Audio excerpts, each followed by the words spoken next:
like it's funny because I was never a good public speaker. I was scared shitless of public speaking when I was in school. Anytime I had to do a school presentation and speak in front of a crowd, I would clam up. Even a couple of years ago, my sister got married. I had to do a speech. I was terrible.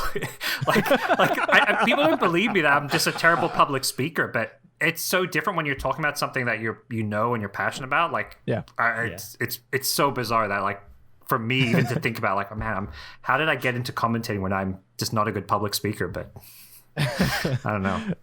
Yeah, no, I think those moments are just some of the most beautiful moments that you have, though, is just being like, wow, I totally didn't think I could do this. Let's just wing it. And I think that's some of my favorite moments. I hate math and I'm in charge of all the company's finances, so I hear you. I think the other question, just to kind of piggyback on something Kevin would learn from is what's it like running production as a whole for an entire almost industry at some level, because BTS is kind of the face of the North American production for all of Dota at some level, so like what's it like going from casting in your bedroom to running a company that is responsible and Valve goes, hey, go cast all of our events? Yeah, I mean, for me personally, it's like I used to say my job was Dota commentator. Now I feel like Dota commentator is like my side job / hobby, because first and foremost I'm like you say running tournaments, putting on productions. I think the big thing is we want to not always. I think we often get trapped in this short-term mentality where it's like we want to do what's best like right away for what's going to maximize viewership for this tournament. Let's put the most popular team on the best times and do whatever we can to make an individual tournament as successful as possible. But I think what we've realized with Dota, where we were one of the original Dota studios, we've been running Dota events for close to 10 years now, is that we have to sometimes think long term and do something that maybe will not be in the best interest of one individual event, but have some hopefully long-term benefits. So I think it's the big thing is just thinking big picture, which it's kind of in some ways common sense, but I think it's very easy to get caught up in doing what's best for the event in front of you. And we notice that all around the scene. We do it sometimes. Yeah. We notice other tournaments or even individual casters where they make a decision that's just in their best interest immediately, but then maybe can hurt them down the road. Cool. Love that. Yeah, I mean, it's. I hear you again. My last question for you is. And I ask this of a lot of people, when you look back, and you have so much more ahead of you, but when you look back, what is the single moment where you were like, man, this is it? You feel like you reached the top of the mountain. I personally don't think you have after talking to you for an hour, but where's the moment where you feel like you hit the summit? There we go. If I hit the summit, I can still go beyond the summit in the future. Beyond the so summit, we're good. exactly. We got it. It's in the name. Yeah. It's probably the first summit event we ran. Like, I mean, that's kind of, I guess, what we're known for, or became known for, was running these summit style events, which is when we got all the teams and players into our house and ran a tournament in our own house, in our own living room, in our kitchen. The first time we ran an event with teams in person, it was, I think we were kind of scared shitless about the idea of it. We'd been running tournaments that were just online, and broadcasting, commentating over other people's tournaments. Like that was our niche, was, hey, if a lot of Dota tournaments were going on in Asia and other countries, people would come to us because they needed English broadcasting, and we had our studio, we could do it. So the first time we ran our own tournament and flew in teams, handled all those logistics, and pulled off one of, like, at the time, one of the most popular events that the Dota community had ever seen, was kind of incredible. It was also like absolutely exhausting. It was like the most, I think, sleep deprived and stressed out we'd ever been, and miserable, but blissfully miserable. That was definitely, I think, our biggest achievement, like, at least for me as an individual, and I think for many ways for us as a company. I guess at the time there was only really 5 employees, so only two of the people who were still around the company, me and David, my co-founder. But I think for both of us, that was probably like the hardest thing we'd ever done at the time. Mine was, I think it was 2017 event.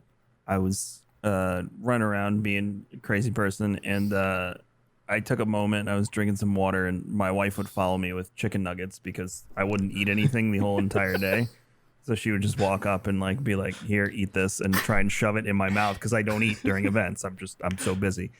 So I'm sitting there like chomping on my chicken nugget with my water, like looking around for the next problem. And to my right is this group of like 4 people. It was 4 guys, 1 girl, and they were talking and they were like so excited and like jumping up and down. And so I started listening. And like one of them was crying and he was like, "We have been playing video games for 10 years since Halo and we finally get to see each other for the first time."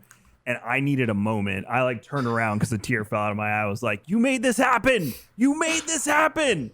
So that has always been my favorite. And now I kind of, whenever we have an event, I go around the floor and I'm like trying to listen. And I've heard it a few times, people who have been, playing video games online for 3, 4, 5, 10 years, and they get to meet for the first time. And it's always exhilarating to me that like you were a conduit to get people that are friends that never got to actually shake hands. And it sucks now with COVID because I can't do that. But I have a feeling those moments might even be more special, in 2022 and beyond. So awesome.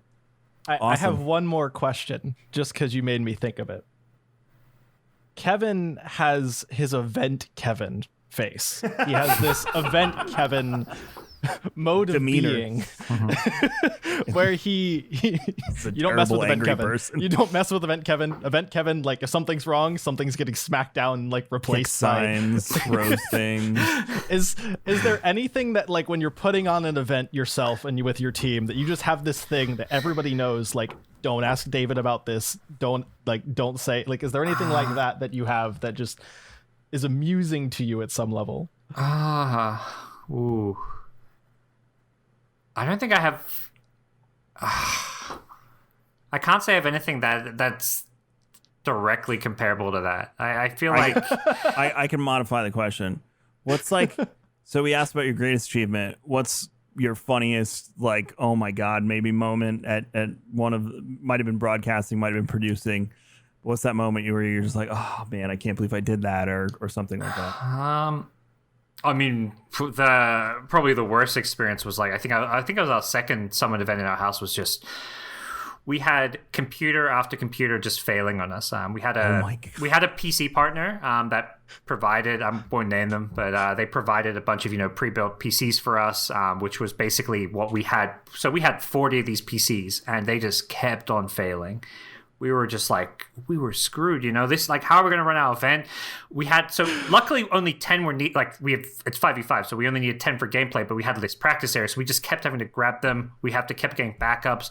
We had to call up friends basically to bail us out and bring in a bunch of PCs that actually worked. And I remember, so we had one of the guys who was working with us, Roland, he's this Malaysian guy. And he just, this is a 3-story house that we're running the event from, and he's just constantly running up and down the stairs, lugging computers. He's drenched in sweat. And I'm just like, our event's screwed. Like, what's this? How are we going to get through this? Somehow, I mean, luckily we got bailed out. We got I think it was Red Bull bailed us out and lent us a bunch of PCs. Luckily I remember this. We knew we had some friends there who were able to help us out, but we were absolutely screwed if not for that. And that was definitely a low point. I mean, we somehow pulled off the event. It was not our smoothest event, but we got to the end. Smooth.